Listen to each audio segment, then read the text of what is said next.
Hola, este domingo 20 de octubre aquí en la Iglesia Bautista Benecer tuvimos nuestro encuentro en la mañana y reflexionamos acerca de cómo Dios de pronto borda fino, digo yo, se manifiesta en los detalles. Y vimos la historia del nacimiento y la salvación de Moisés cuando era un bebé. En la tarde hablamos una vez más acerca de Moisés, pero de este pasaje tan enigmático que aparece en Éxodo capítulo 4, versículos 24 al 26, cuando Dios quiere matar a Moisés y Séfora circuncida a su hijo para salvar a su familia.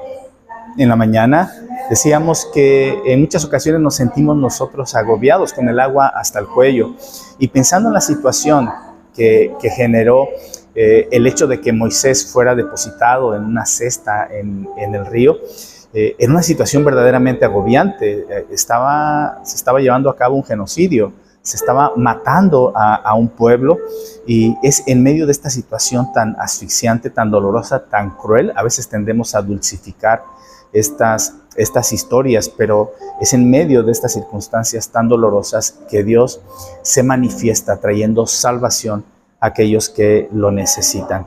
Y veíamos algunos detalles interesantes en la historia. Veíamos, por ejemplo, cómo el papá de Moisés se casa con una mujer de su tribu también, una levita, que a la postre sabremos que se llama Jocabed. Y veíamos cómo hay una cuestión de identidad importante. Desde su nacimiento, Moisés se forma con una identidad, la identidad de ser parte del pueblo de Dios. Y decíamos cómo las decisiones que debemos tomar nosotros, aún en medio de situaciones difíciles, deben ser decisiones guiadas por nuestra identidad cristiana. Es decir, vivir como cristianos, tomar decisiones en Cristo, tener esta convicción. Y Dios va a usar esta convicción precisamente para guiarnos y para salvarnos. Pero continuábamos viendo en el texto cómo cuando Moisés nace, su mamá lo vio hermoso y lo escondió durante 3 meses. Es un momento agridulce, por un lado el amor de una madre, pero por el otro el agobio, la tensión de no ser descubierta, de que el niño no fuera descubierto y fuera asesinado. Pero veíamos cómo esta mujer ve con ojos de amor a este pequeño y hace todo por salvarlo. Es importante recuperar estos ojos de amor, estos ojos de misericordia, que todo lo que nosotros hagamos sea filtrado por el amor, por la compasión. Dios se agrada cuando nosotros vemos con amor, con misericordia, la necesidad de aquellos que están a su alrededor. Pero dice el texto que después de un tiempo ya no pudo ocultarlo y que entonces tiene que preparar una cesta, impermeabilizarla con brea y depositarla en el río. La verdad, el río Nilo era un río y sigue siendo un río bastante grande, bastante peligroso. No solo el cocodrilo del Nilo habita allí, sino el hipopótamo, que realmente es un animal mucho más peligroso que los cocodrilos. ¿Sí? Muchos peligros hay ahí. Y no es que fuera una mujer que le quisiera dejar a su hijo en medio de tantos peligros, exponerlo, es que ella sabía que se enfrentaba a una muerte segura si no hacía algo así. Lo importante es que ella teje una cesta y la teje bien hecha.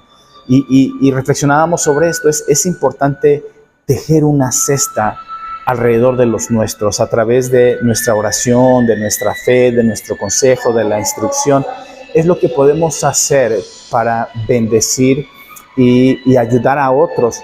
Y quizás específicamente hablando acerca de los padres con los hijos, sí, hay muchos peligros en el mundo, pero los padres tienen que aprender a tejer cestas de protección espiritual alrededor de sus hijos y dejar que Dios haga su obra. Es decir, nosotros hacer lo que nos toca y Dios hará lo que le toca a él. Y cuando la mujer deja que se vaya la cesta, dice la historia que su hermanita va viendo, siguiendo con la vista qué es lo que va a pasar con el bebé. Y una vez más decíamos que en medio de circunstancias difíciles tenemos a un Dios que nos ve, a un Dios que no cierra los ojos, a un Dios que está allí atento a nuestra necesidad. No debemos sentir como que nadie se da cuenta. Dios se da cuenta de la situación que estamos pasando y Él va a usar a gente que nos ama, va a usar a la iglesia, va a usar a nuestros amigos para que estén al tanto de nosotros. Dios usa eso también. Al final la hija de Faraón rescata a este Moisés y manda a traer a la mamá para que lo críe. Y bueno, ya más grandecito lo adopta ella como su hijo. Y decíamos, qué bendición tan grande para esta mujer, para Jocabed, que después de pasar por todo este sufrimiento, Dios le da la oportunidad de crear al menos los primeros años de vida a su hijo, instruirlo en la palabra, bendecirlo, y aún se le paga para que ella lo haga. Dios actúa de esa manera. Este niño recibe un nombre bien interesante, Moisés, que se parece mucho al verbo sacar, Mashá, Moshe, Mashá, en hebreo. Así que Dios saca aún en medio de las circunstancias más difíciles, rescata en medio de las circunstancias más difíciles. Tenemos a un Dios que hace eso, pero es un Dios que borda fino, es un Dios que se manifiesta en los detalles. Debemos de confiar que independientemente de la situación, Dios estará allí a nuestro lado. Y en la tarde veíamos este pasaje donde Dios se aparece para matar a Moisés y Séfora tiene que intervenir circuncidando al niño. Vimos muchos datos históricos, muchos datos lingüísticos, muchos datos culturales. Sería demasiado extenso exponerlos aquí en este resumen, pero queremos dejar en claro algunas cosas. ¿Qué es lo que pasa? ¿Qué es lo que hizo mal Moisés? Moisés no circuncidó a su hijo. Era un pacto que Dios había establecido con Abraham y con toda su descendencia. Y Moisés quizás se había olvidado de esto. Había sido negligente, no le importó demasiado eso. Él se había criado en Egipto y quizás había olvidado.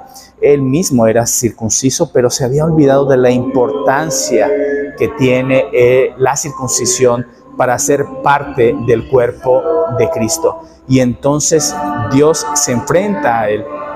Séfora, dicen por allí, se pone las pilas y entonces circuncida al niño. Y de esa manera Séfora rescata precisamente a Moisés y al hijo también y a toda la descendencia. Así que es importante no olvidarnos del pacto, del compromiso, de la fidelidad a Dios. Dios llama a Moisés, pero le exige fidelidad. Y tenemos a esta mujer Séfora que actúa como un sacerdote realmente.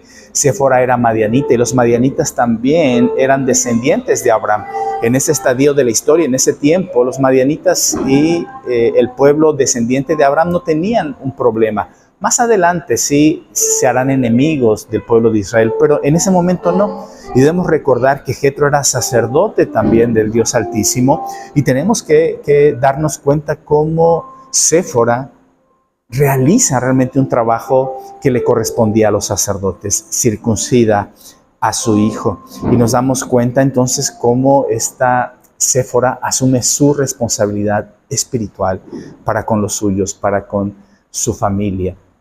Y al final, en un gesto que es desconcertante para nuestra cultura, Séfora toma el prepucio del hijo y con la sangre unta prácticamente los genitales de Moisés y le dice, tú eres mi esposo de sangre.